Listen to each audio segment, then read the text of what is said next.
Hola, buenos días a todos. Hoy tenemos el gran honor de comenzar las terceras jornadas de actualización pediátrica organizada por la Sociedad Uruguaya de Pediatría. Hoy y mañana vamos a tener muchísimos de los temas que nos pidieron para actualizar. Esta jornada también está organizada y muchos de los temas fueron seleccionados a partir de los colegas de Tacuarembó, de la filial Tacuarembó. Así que vamos a empezar con un tema sumamente importante como es la obesidad, la evaluación del paciente con diagnóstico de obesidad y el manejo interdisciplinario de esta enfermedad crónica. Tenemos el gusto y el gran placer de contar con la profesora agregada Karina Machado.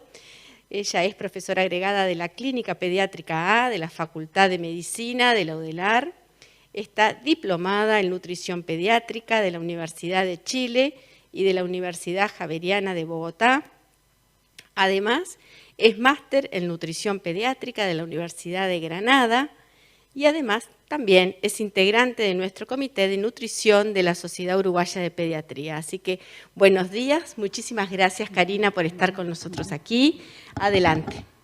Bueno, buenos días para todos. Gracias, doctora Pinchak. Muchas gracias al comité, a la comisión directiva, y en nombre del Comité de Nutrición agradezco la invitación a participar con este tema y los felicito a los que eligieron este enfoque, de, como decía Katy, este tema que es tan importante, pero con este enfoque que yo creo que es el que en este momento tenemos que tener en nuestras mentes. Entonces, a lo largo de esta presentación, nosotros no vamos a hablar de los factores de riesgo y determinantes, porque pensamos que eso ya es algo conocido, extensamente estudiado, y creo que tenemos que poner energía en otros aspectos y no en insistir en los factores de riesgo. Tampoco vamos a hablar de la prevalencia, es por todos nosotros conocidas, el porcentaje tan importante de la población en edad de la niñez afectado por esta enfermedad, pero sí vamos a hablar de la evaluación en sus dos partes, la clínica y la evaluación de laboratorio o paraclínica, y vamos a hablar del tratamiento y de cómo debe enfocarse. La evaluación clínica empieza, como toda patología pediátrica, con una anamnesis completa, una anamnesis pediátrica, contemplando todos los aspectos. Esta anamnesis, además, debe reforzarse en todas las consultas sucesivas, y yo amplié algunos aspectos de la anamnesis que me parecen importantes y vamos a ver por qué. En primer lugar, nosotros cuando estamos tratando un niño o un adolescente con sobrepeso o obesidad, tenemos que conocer muy bien las características del entorno familiar. Tenemos que saber quiénes viven con el niño, qué función tienen en los quehaceres domésticos cada uno de esos integrantes. Tenemos que saber, por ejemplo, quién se encarga de la compra, con qué frecuencia lo hace, dónde lo hace y a qué hora del día lo hace, quién se encarga de la preparación de las comidas, cómo las prepara, si tiene tiempo, si no. Hoy en día tenemos muchos chicos que comen una comida, por ejemplo, en la casa de la abuela y otra comida en la casa de los padres. Sabemos que la dinámica familiar muchas veces atenta contra buenos hábitos de alimentación, porque la madre y el padre llegan después de muchas horas de trabajo y la cena se prepara con algo rápido, muchas veces con alimentos congelados.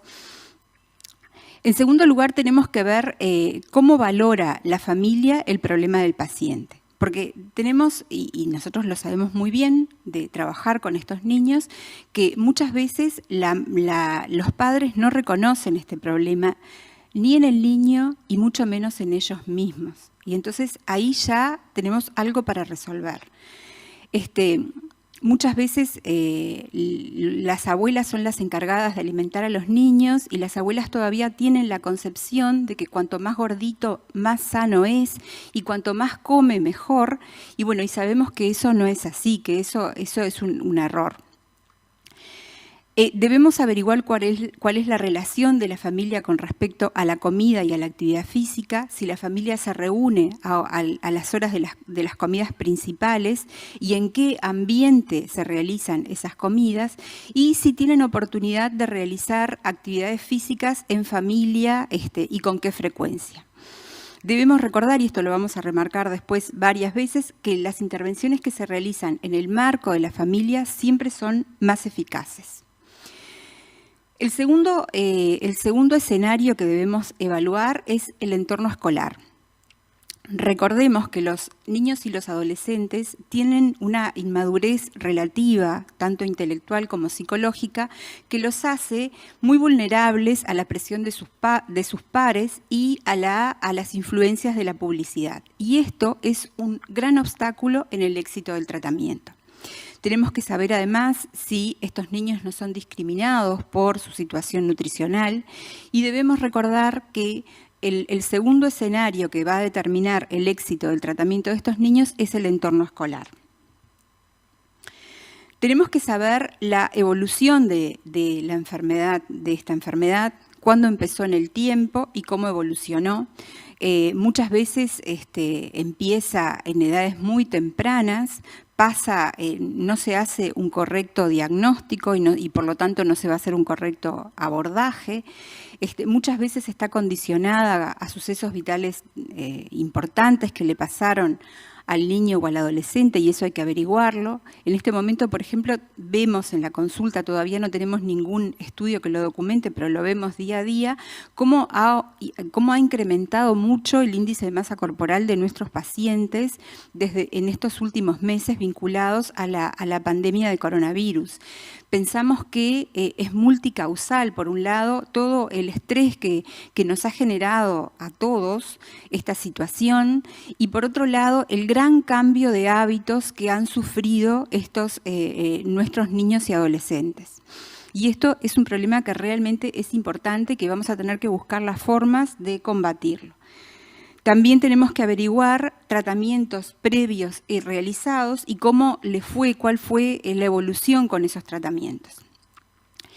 En los antecedentes patológicos hay determinadas patologías que se relacionan y que pueden influir mucho en la evolución de la obesidad y en su tratamiento.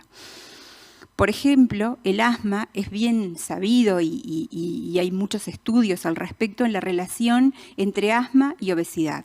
Sabemos que, por un lado, toda la gran cantidad de tejido blando que tienen los niños con sobrepeso, obesidad en el tórax, y muchas veces los mediadores inflamatorios que tienen pueden llegar a desencadenar crisis más frecuentes y más severas de asma. Y por otro lado, el asma enfermedad de por sí puede alterar el tratamiento del niño con obesidad por impedir que realice actividades físicas o por el tratamiento corticoideo reiterado.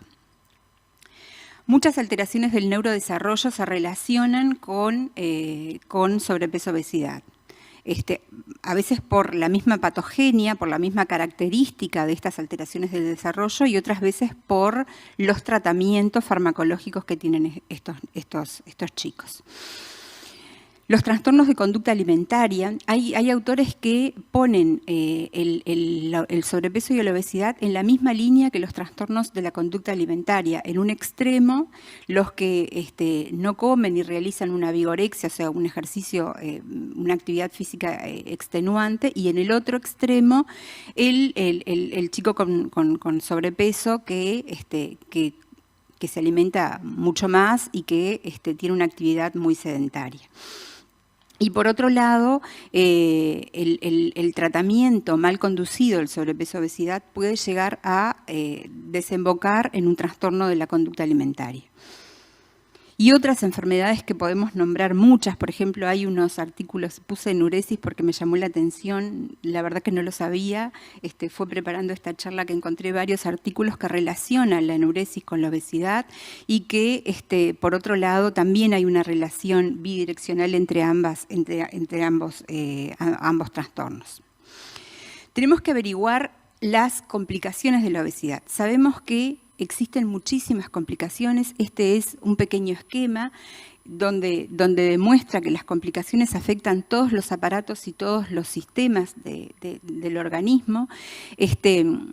Hasta hace unos años se pensaba que las complicaciones aparecían en edades posteriores. Hoy se sabe y se está documentando que aparecen en edades, en la edad pediátrica. La prevalencia es variable, va desde menos de 10% hasta más de 30%, dependiendo los artículos que se lean y el tipo de población que se asiste en esos lugares. Va en proporción directa con la severidad de la obesidad. Y bueno, y estas complicaciones tienen diferentes grados de severidad. Algunas son muy importantes, la mayoría de ellas ceden con el tratamiento de la obesidad, otras ya se instalan y va a ser más difícil que retrocedan.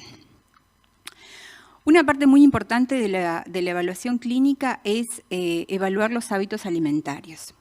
Tenemos que saber la frecuencia de las comidas, la cantidad de alimento, la calidad en cuanto a composición de nutrientes y tenemos que saber dónde se desarrollan las comidas. Con respecto a la frecuencia de las comidas, se sabe que hay una relación inversa entre el número de comidas y la prevalencia de obesidad. Quiere decir que las personas que tienen menos instancias de comidas tienen más riesgo de obesidad. Eso tiene un poco que ver con que pasan tantas horas sin ingerir alimento que cuando lo hacen con un apetito voraz y por lo tanto van a comer mucho más. Sabemos que la saciedad es tardía con respecto al inicio de la comida, entonces muchas veces ese gran apetito hace que se ingieran grandes cantidades de comida y recién después aparece la saciedad. O sea que en el manejo de estos niños, una de las principales cosas es insistir en que deben comer entre 4 y 6 comidas por día. Lo otro que tiene que ver con esto es el desayuno. Hemos ido y venido con respecto a la relación del desayuno con la obesidad. Hoy en día se cree que el desayuno protege contra la obesidad. Sabemos que el desayuno, en general, nuestros niños preescolares y adolescentes, preescolares y escolares, en general hacen desayuno y después, en la medida que crecen, empiezan a abandonarlo y la enorme mayoría de los adolescentes se saltea el desayuno por diversos motivos.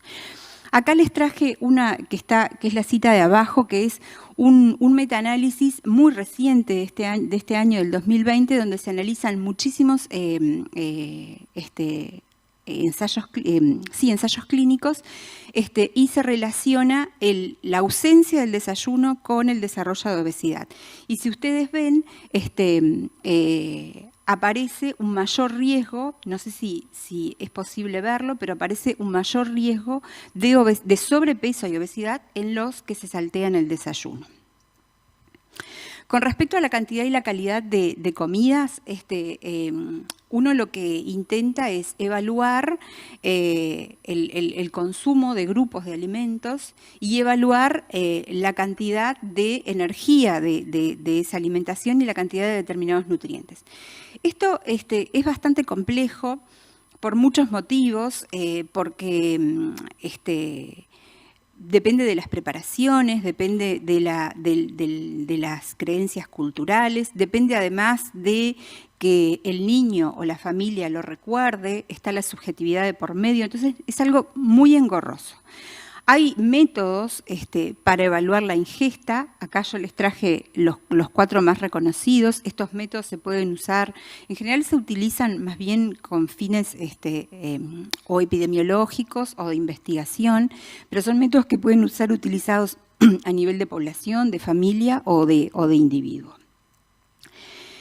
Hay además scores que permiten facilitar esa tarea, pero en general son encuestas largas que llevan bastante tiempo y que permiten sacar pocas conclusiones. Yo en lo personal sugiero la evaluación por grupos de alimentos, utilizar, por ejemplo, uno de los tantos esquemas, este es el plato de comida, creo que es el más conocido por nosotros, la distribución acá de los diferentes grupos de alimento, además es gráfico, lo podemos mostrar, porque pasa muchas veces que uno le pregunta al niño, ¿cuántas verduras, ayer comiste verduras? O esta semana, ¿cuántas veces comiste verduras? Y entonces no sabe, y por ejemplo dice que la papa es una verdura, que la zanahoria es una verdura, y en realidad tanto la papa como la zanahoria no son verduras, son tubérculos. No tienen el mismo valor nutricional que los vegetales. Entonces, este plato además sirve no solo para saber cómo come este niño, sino también para poder hacer educación.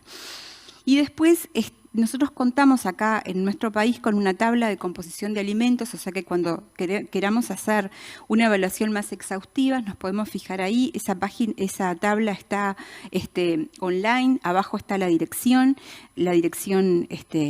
electrónica, es una tabla que fue hecha por la Facultad de Química, que tiene unos años, pero bueno, para algunas seguramente es bastante útil. Otro de los aspectos muy importantes para evaluar es dónde se desarrolla la comida.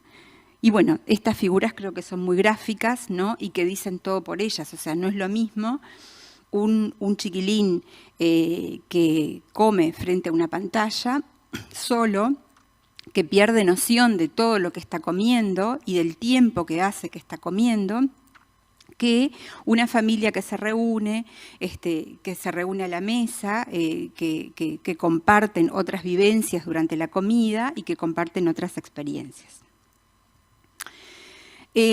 Otro aspecto muy importante es la evaluación de los hábitos de actividad física.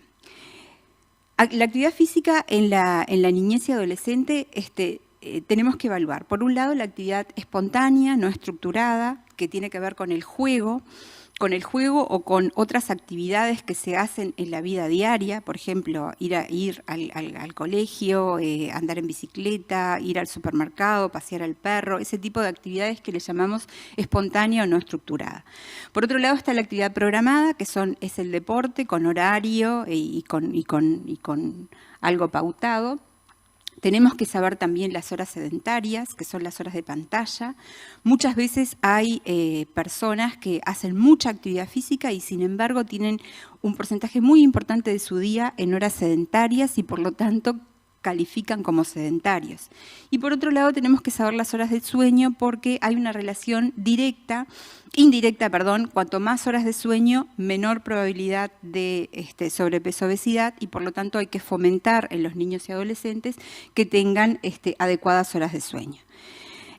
Acá está las pirámides que todos conocemos. De un lado está la pirámide para los niños pequeños y de otro lado la pirámide de actividad física para los adolescentes.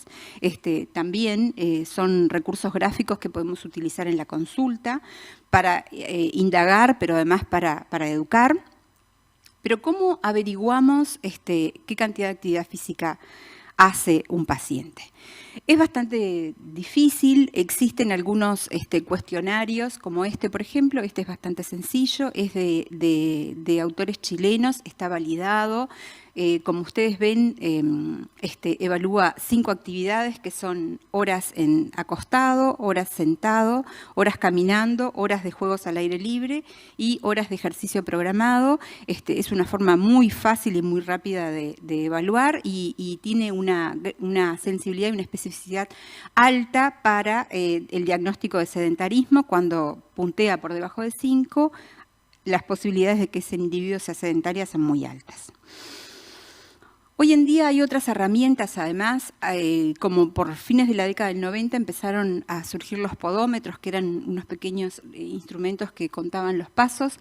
Después surgió el acelerómetro, que el acelerómetro es un instrumento electrónico que mide la magnitud de los cambios de la aceleración del centro de masa del cuerpo durante el movimiento. La leo porque no me resulta muy familiar.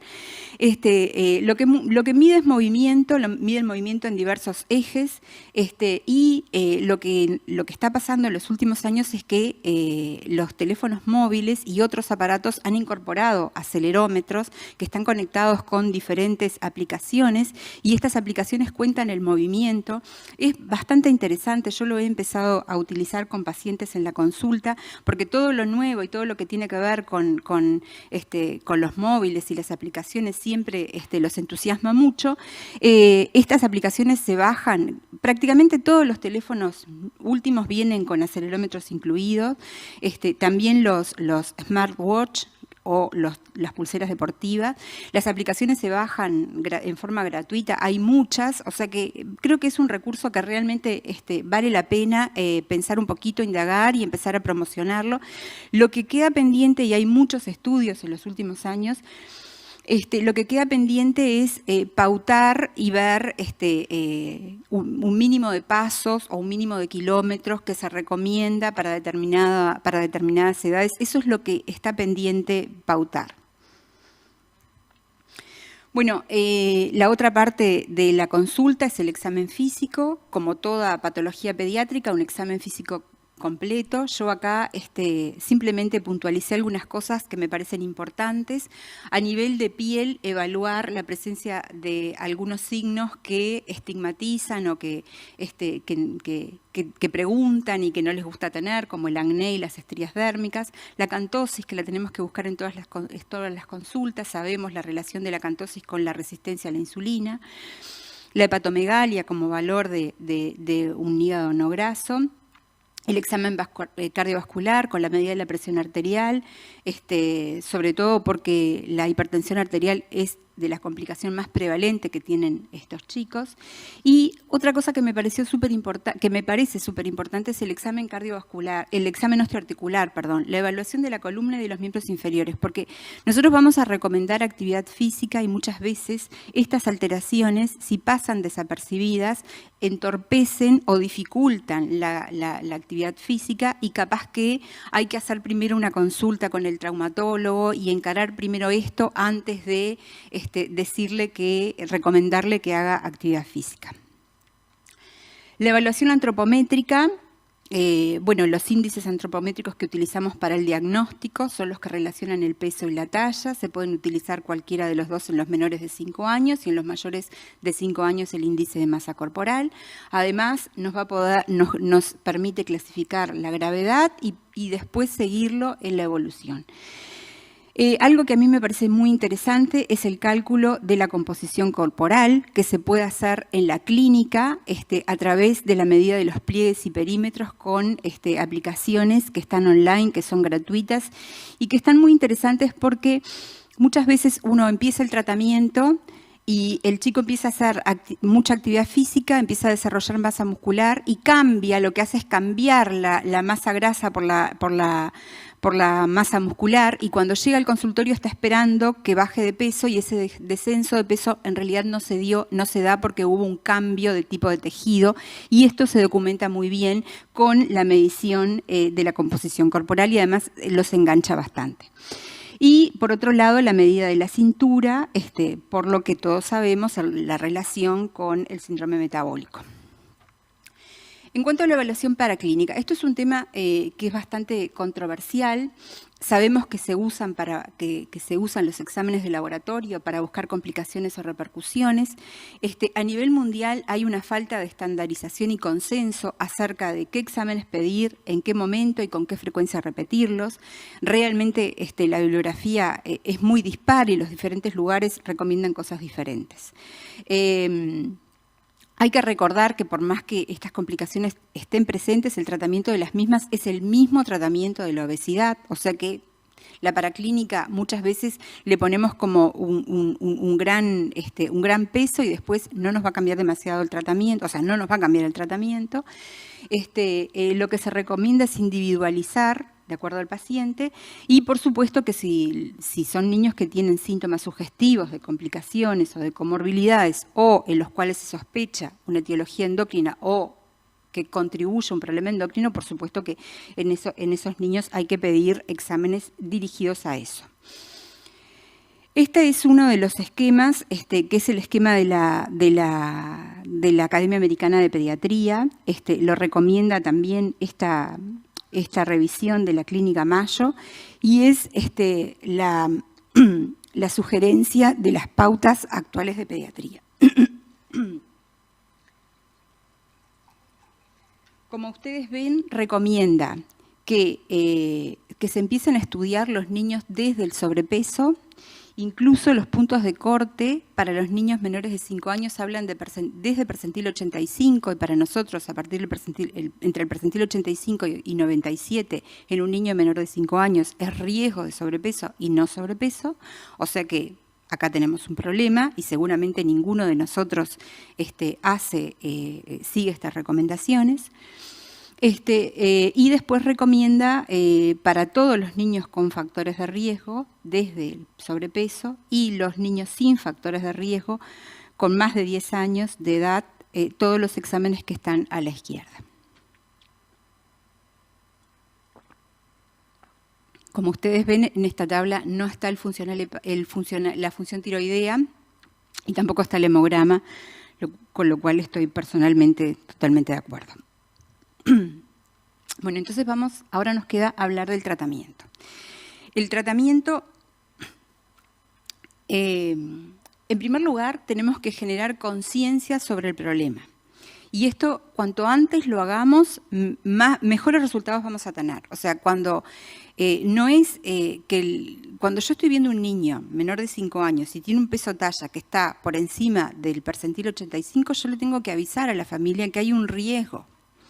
Y cuando está por encima del percentil 97, le tengo que avisar que está en sobrepeso, pero que si sigue así, va a terminar con una obesidad, porque con ese mismo punto de corte, después de los 5 años hablo de obesidad. Hay que concientizar a toda la familia, hay que explicar las características del tratamiento, hay que explicar los riesgos de la obesidad.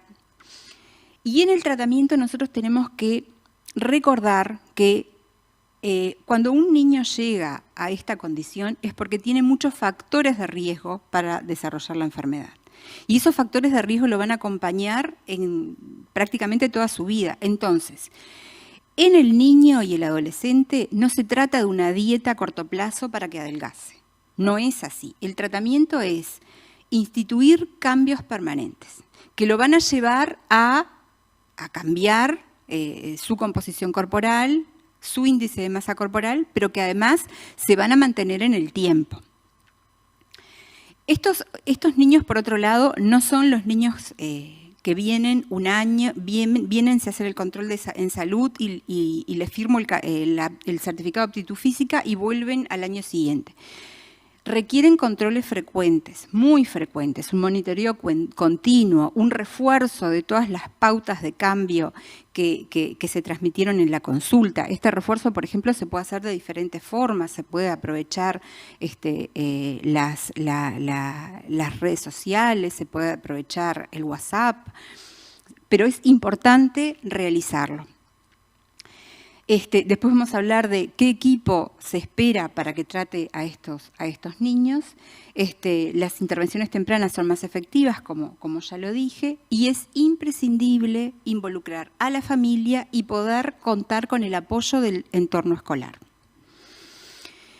Esto es más o menos el esquema del tratamiento. Centrado en el paciente, tiene cuatro áreas importantes que son los cambios en la alimentación, los cambios en la actividad física, los cambios en el estilo de vida y los cambios en el comportamiento con respecto a la alimentación y a la actividad física.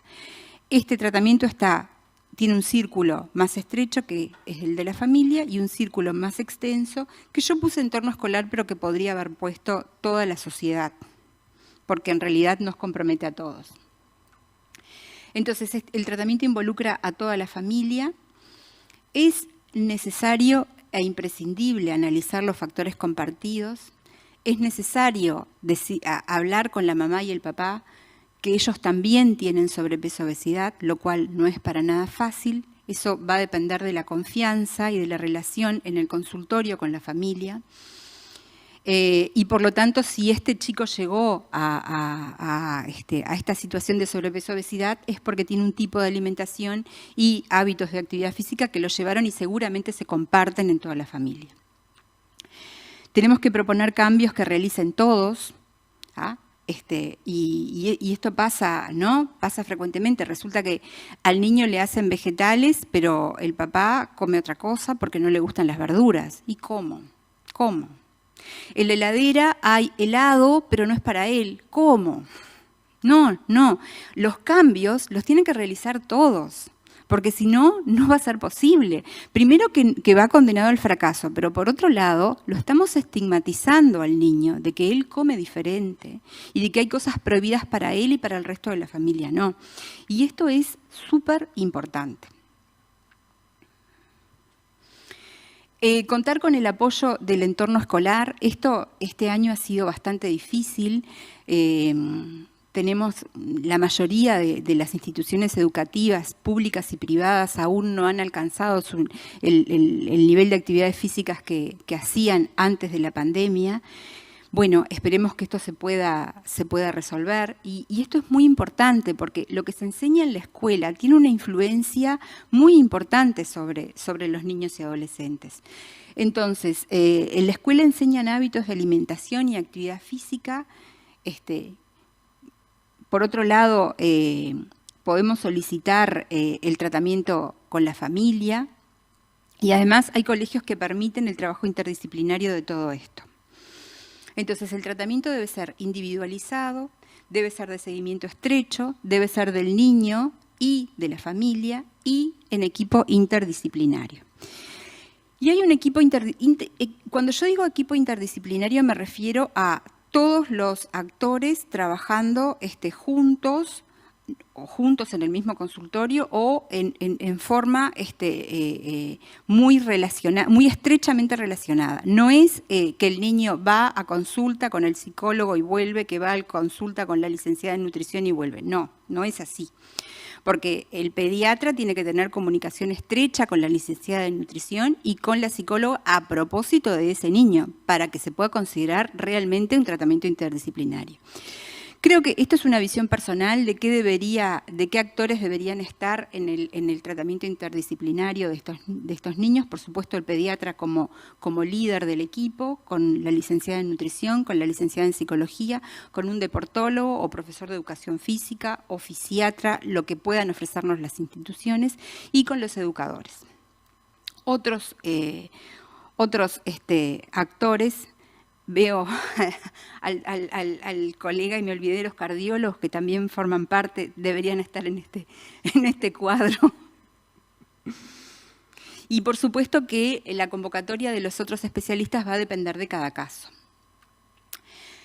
¿Cuáles son los roles del equipo? Todos los integrantes del equipo deben sugerir modificaciones en la conducta de alimentación y en el nivel de actividad física. O sea, todos deben estar muy empapados, muy convencidos, y es algo en equipo. Además, el equipo puede realizar educación terapéutica. ¿Qué es educación terapéutica? Son actividades educacionales que enseñan, que proporcionan conocimientos teóricos y prácticos sobre los comportamientos que queremos modificar. Además, estas actividades de educación terapéutica se pueden realizar en forma individual cada vez que va al consultorio, en forma colectiva, o se pueden combinar, ¿no? En forma colectiva son los talleres, y se pueden combinar ambas actividades.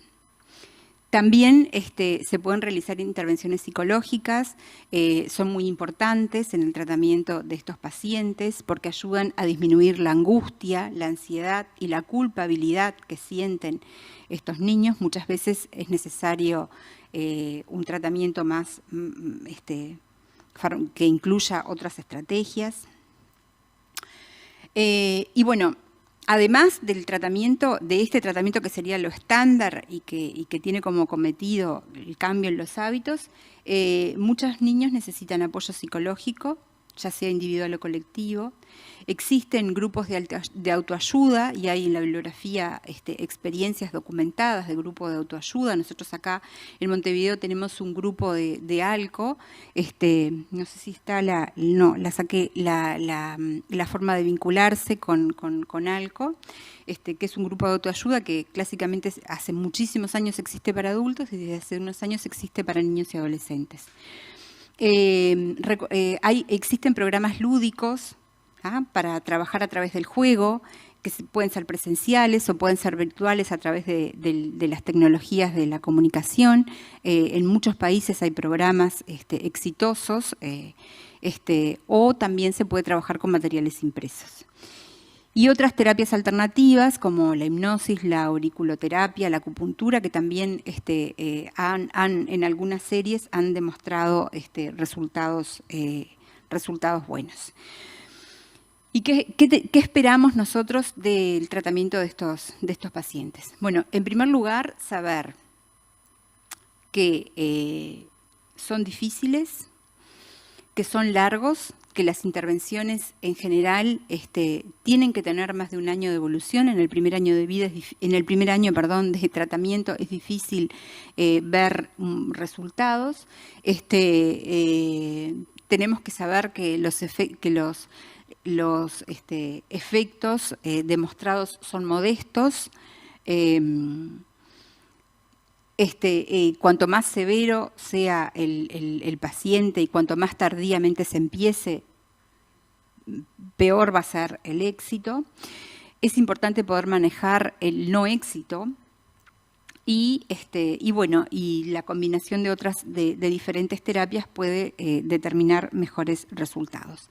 Bueno, y eso es todo. Espero que les haya servido y estoy atenta a las preguntas que puedan hacer y de todas formas les dejo mi mail por las dudas que después surjan otras preguntas.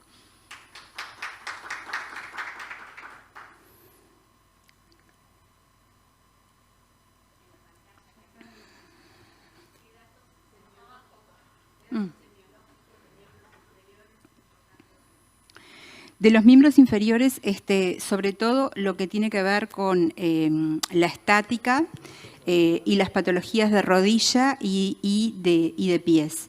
Por ejemplo, es muy frecuente que los niños con sobrepeso o obesidad tengan un genu valgo y eso dificulta muchísimo la práctica de actividad física. Incluso hay autores que piensan que es el genu valgo el que puede llevar a la obesidad o que el aumento del sobrepeso cambie el eje de los miembros inferiores.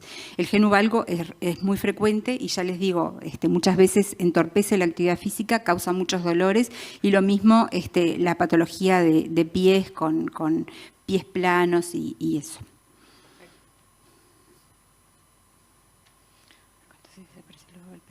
Sí, la acantosis, lo que nosotros incluso lo vemos en el consultorio, la acantosis desaparece rápidamente cuando empieza a mejorar el índice de masa corporal. Incluso a veces los cambios en el índice de masa corporal son muy leves y ya la acantosis empieza a disminuir.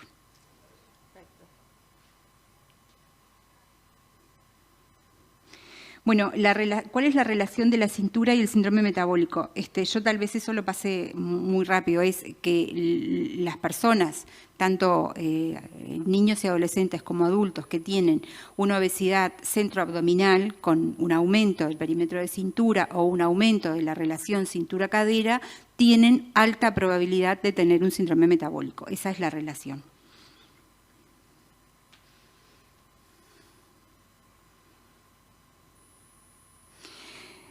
La pregunta dice, entre percentil 85 y 97 en menores de 5 años, ¿estudiarlos? Esas son las recomendaciones de la Academia Americana de Pediatría y son las recomendaciones que salieron publicadas en las pautas pediátricas. Pero como yo les dije, yo lo que les sugiero es que individualicen con respecto a sus pacientes y en el ámbito donde están trabajando. Yo creo que si vamos a pedir exámenes paraclínicos a niños que tienen sobrepeso o riesgo de sobrepeso, vamos a hacer muchos exámenes paraclínicos y no nos va a cambiar demasiado lo que es el tratamiento y el abordaje de estos niños. Por eso yo sugiero que lo individualicen y que evalúen la situación clínica, los factores de riesgo de enfermedad crónica no transmisible a nivel del núcleo familiar o la clínica sugestiva de alguna complicación.